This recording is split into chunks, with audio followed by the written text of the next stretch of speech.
Alrighty, weird question for you. Y'all think a no-grind team can beat Nibith? Just got here for the first time. Let's see what happens. So, yeah. Not really anything too terribly fancy. I mean, honestly, considering the whole thing of relics supposedly being difficult to get to some degree, I'm pretty sure we've... Like, every time we've gone through Palace of the Dead, I'm pretty sure I've gotten pretty much everything that I've wanted to get and then some. Any darn ways, let's go ahead and set up here. So first things first, let's go ahead and pick up a skill card. Yes, I am keeping this to transform him into a Lich for the extra skills, just for a added dunk on the end, but let's go ahead and see what happens. Which, by the way, for anyone ever wondering if you can kind of screw up your skills going through the game in terms of, like, you know, you put somebody through the wrong classes or something, honestly, it's literally just going to come down to whether or not you've given them a decent goal going forward. Because as far as I've seen, like, even the you know, the way lower health that I've got on Denim this time around, from having him as a weaker class, you know, realistically, if you want to go for, I guess, optimal Denim or something like that, you probably could raise him as a Knight for every single possible level, but it just straight up doesn't matter. Anyway, let's go ahead and do this whole thing. Get Diet Goals his stuff right here so that the archers can do some clearing. This is good. This is good. I'm pretty sure this is just going to be a simple go forward and just annihilate type situation. Let's see. What are our numbers on you? Probably pretty darn low at this point. 154, 161.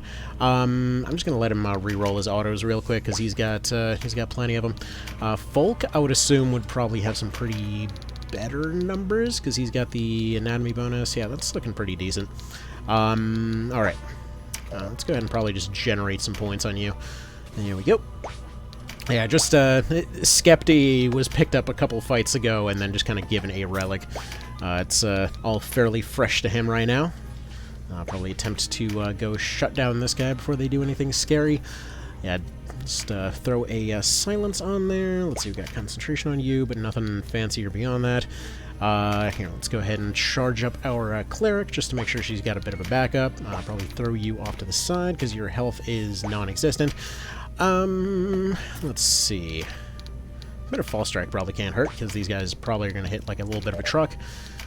False Strike on Catalyst, the Golem. Man, you know what? I will say, one of the most overpowered things that I always constantly forget to bring here is going to be your recruitment moves. Like, just get Recruit Golem, Recruit, or Subdue, and yeah, you're solid for this section.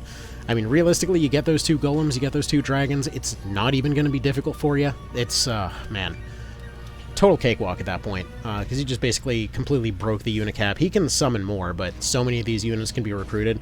It's a little bit hilarious, actually. Do we get a Lament out of our skeleton? Maybe. Probably... do we leave her without the skill for now? Also maybe. I'll probably just stick to a heal 2 for now. I have to say, going through POTD this time around, I've made it a point to directly stick with heal 2s and things like that, just to see how far it'll carry, and it has carried just fine.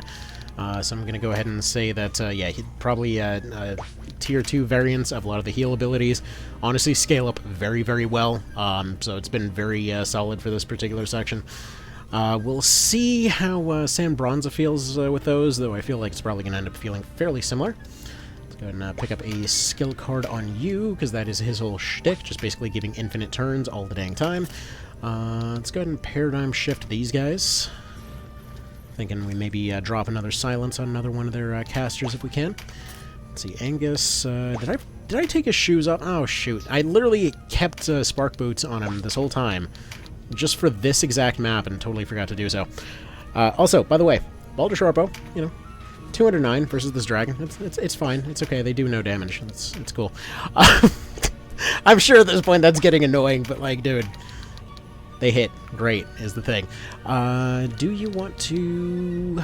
I'm thinking he just wants to generate some points here. Just plop. Anyway, let's see. Plop that. He's just running his Tremendous. It's the other guy that's running his Double-Double. So, anything charmable here? Oh, actually, you know what? I'm going to say no to that. Why would I bother fighting this guy when I can have him on my team? Apparently because they didn't feel like doing it. Fine, I guess. That is acceptable. Oh, man. Have a little bit of coffee, I suppose.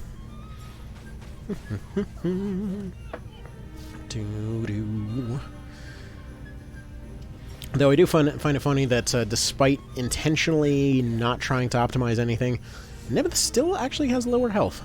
Still a little bit of an advantage there for Denim. Let's see, 50s, yeah, that's okay. Let's go ahead and snipe away this one, just because they're a little bit annoying over here. I'll probably finish them off with the archer in a moment. Actually, probably could have just taken that a little bit of a sidestep first. Oh, well, you know what? Sometimes you miss it, sometimes you don't.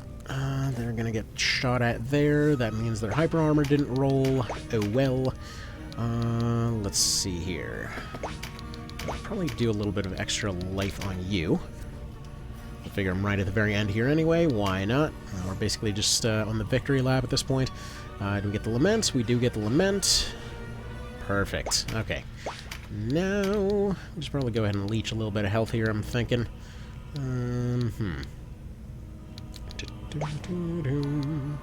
Has he rolled a Spell Strike? He has rolled a Spell Strike. Okay. In that case, just do that. We get our 30% rolling. There we go. I'll take it, because I do want them setting up in the front and doing their blocking at this point. Get, let's see, 311 on you, 282 on you. Not that we really need to guarantee it at this point, but oh well. Just for good measure, you know? Like, I know he's already breached, but he can re-up it. Just gonna throw it out there. Knock himself out intentionally so that he can get himself back on his feet a little bit sooner. I have to say also, I'm planning on redoing the tier list for different classes and what have you. Just, it started off with the Swordmaster, then went on to the Golem, then went on to Necromancers. There's just so much stuff that needs adjusting as far as all that goes. Like, I see what people were talking about when it comes to the Necromancer for sure. You can definitely do some very fast strats out of all of that stuff. You look like somebody that is just enough HP to get dunked on by a few skill cards. Or, not skill cards, but I guess a crit match card. A good little match up there. Let's go ahead and throw you backwards so you don't get rained on. He'll start recruiting more stuff pretty soon here. I'm just trying to see if I can get any additional stuff here. Charm actually should still work, because it's just mind control. Let's go ahead and see if we can throw this guy backwards, because if you can just get these guys to go backwards and attack their own units, it's going to be way more useful for you. Anyway, engulf, phalanx, all of that kind of stuff, but what I really want is for these guys to be acting again, I'm thinking. All of them are kind of just lined up right here. If we can get the Draconic Witch over there doing her thing, that'd be great. So, additionally also, if you ever ran into that position where you're like, man, Draconics seem like they're pretty darn weak or what have you, they are really one of those things that that spikes up a lot in these kinds of situations, just because that extra range can really, really do the trick, especially if you happen to have picked up a crit card. They have that, like, slight boost in power that's just enough to see some pretty massive spikes under the right circumstances. I've definitely been appreciating them more and more. That's why I have a dedicated, well, I have several dedicated Draconic units, actually. But in this particular case, I have this one who has decided that Meditate is just not for her today, which happens. It's fine. But it is what it is. Anyway, let's see what we got on you. Silence, silence. I mean, do we just go after this guy, I guess? I'm kind of feeling we just kind of throw him back on the lava, actually. Maybe not, because I want him to pick up that fizz up there as well. Just have him charge forward a little bit if I can. This was the whole point of the lava boots. And then I forgot to bring the lava boots. But yeah, if you have lava boots at this particular section, Spark Guard boots will just break this crap in half. It's wonderful. Let's see. What can you rain on? Well, that's a pretty happy number. So is that. So is that. Can't quite. Well, I think we're just going to go for that one. There we go. Fan-frickety-tastic. Let's see. Double shot. Do we have anything that he can really take advantage of here? Or has he rolled his engulf? I think we just have him set up for later. Just go ahead and take this one out. Set up his double, and then we actually probably set up Tremendous first, then set up the double. Just because if the double fires backwards, you usually don't get as nifty of a return as when you get fired upon, and then fire a Tremendous, and then they get knocked back out of range, and then all kinds of fun stuff happens. And then he goes and dumps those numbers on us, and that is unfortunate. There we go. Do this. If you are running a Terror Knight with a shield, this is a good time to be knocking stuff backwards. But this is why we go ahead and send him backwards, because now we have an opening, and that is pretty darn dandy. Granted, I don't have the Necromancer on hand to go push our Skelly back up on his feet and start hitting in that direction, but hey, whatever, it's fine. Alright, but he has moved himself entirely out of the way. Perfect. This actually works out really nicely. But this is entirely what the revive strategy is designed for. They're going to go ahead and do whatever. Honestly, I do not care. So, let's see. Next up, Putrefy. Anything useful out of Putrefy right now? Kind of. Weird also, kind of just fun appreciation note here for Putrefy. Only 30 for a pretty effective splash move. It's very nice to keep on hand, is the thing. Anyway, so what we're going to do now is we are going to get somebody back on their feet. He does have his phalanx up at this point. Let's see, did you pick up a skill? She has not picked up a skill yet. Where's my crit boosted one? You're my crit boosted one. I want this dragon out of the way, and then next turn, like right now, he's going to go ahead and take advantage of this position up here, pick up the skill card, and we'll then go ahead and have her wipe out that dragon. He'll probably start summoning more units, but at this point, he's starting to get a little bit more aggressive, so he'll be within range before too long, so we'll just go ahead and apply that. That could work. Out of curiosity, can we... Do we... I'm thinking of the Earth Dragon from earlier. There's an Earth Dragon earlier that she just like pulled out a freaking crit 1200 off that thing. But anyway, obviously wind attack isn't going to do very much against fire, so screw it. And they took down that archer. That is just plain annoying. Oh well. Moving on. Let's go ahead and take some advanced positions here and see if we can't do a little bit of this type of stuff. That Skelly's about to move, which would be very handy if you could just go ahead and make that our Skelly, please. Just break their turn economy a little bit. Didn't roll the charm. Darn. Oh well, don't want him getting surrounded, so we'll just take this position right here. Charm went away. Bit of a bummer. Oh well. Let's see, they're gonna double shot on, surprisingly, Denim. Okay, cool use of a move there, dude.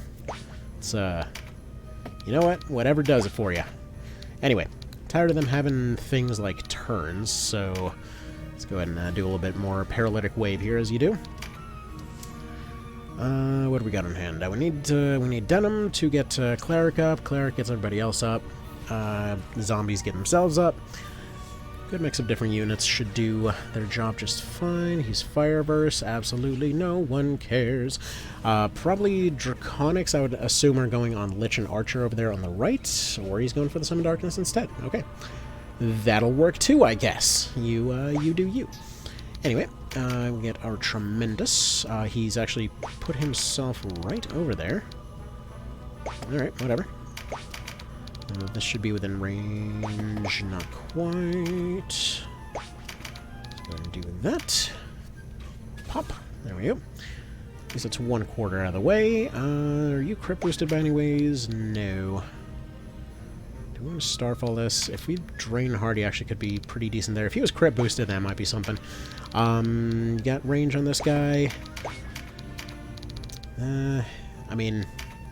See, like, this is where the math comes out. Like, right here, Lich by himself here. Granted, this guy's more resistant, but you could very easily make that same argument of, well, Tremendous only costs 40, and he was able to do 250, Summons cost 45, and he was only able to do 200. Like, honestly, those arguments can and absolutely, you know, will go in all kinds of different directions. There really is no one answer to everything. That's kind of what I love about this whole thing, but it's also so dang frustrating to try to explain sometimes.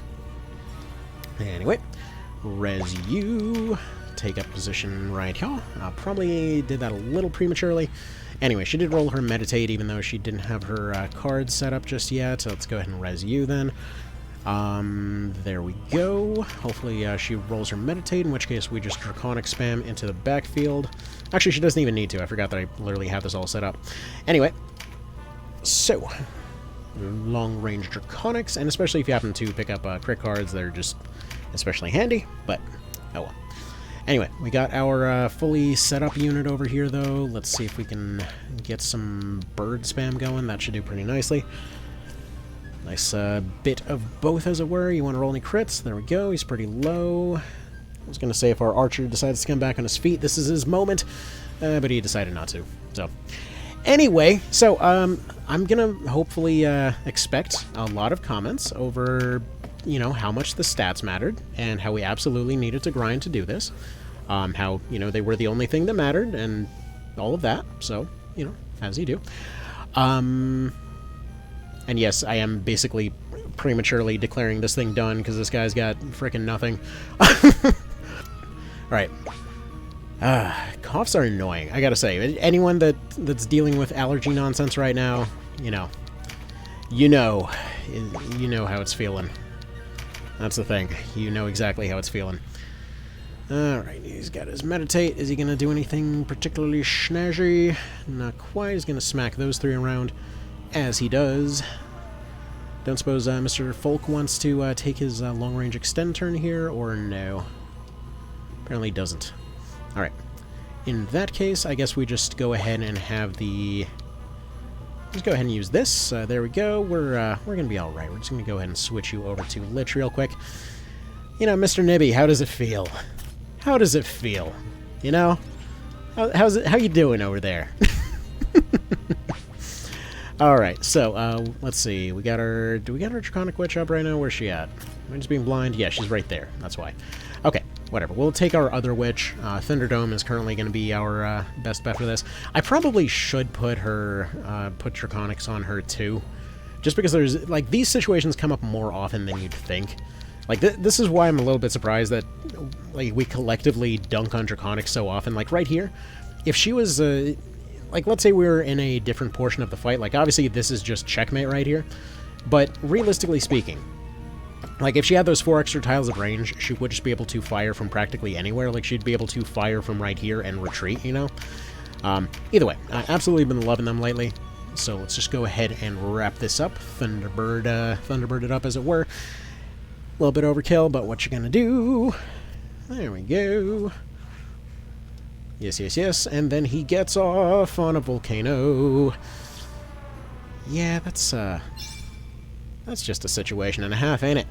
So, okay, that was a little bit easier than expected, but that can be said for the entirety of the Palace of the Dead so far, to be completely blunt. When it comes to stats and things, yeah, I'm still sticking on that same hill of stats don't matter, debuffs are everything. 'Cause, like, dude... At one point, I was running a frickin' level 22 down here.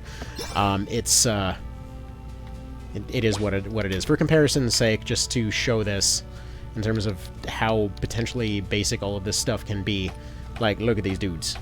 They got nothing. Like, you really do not need much, is the thing. So anyway, obviously going to be doing another follow-up to see how this is all going in Coda 2. And probably switching this guy. And, you know what, maybe I'm just going to leave him as a Lich for a while. This is fun. I'm going to do some shenanigans with that. Alright, y'all have yourselves a good one. Take care.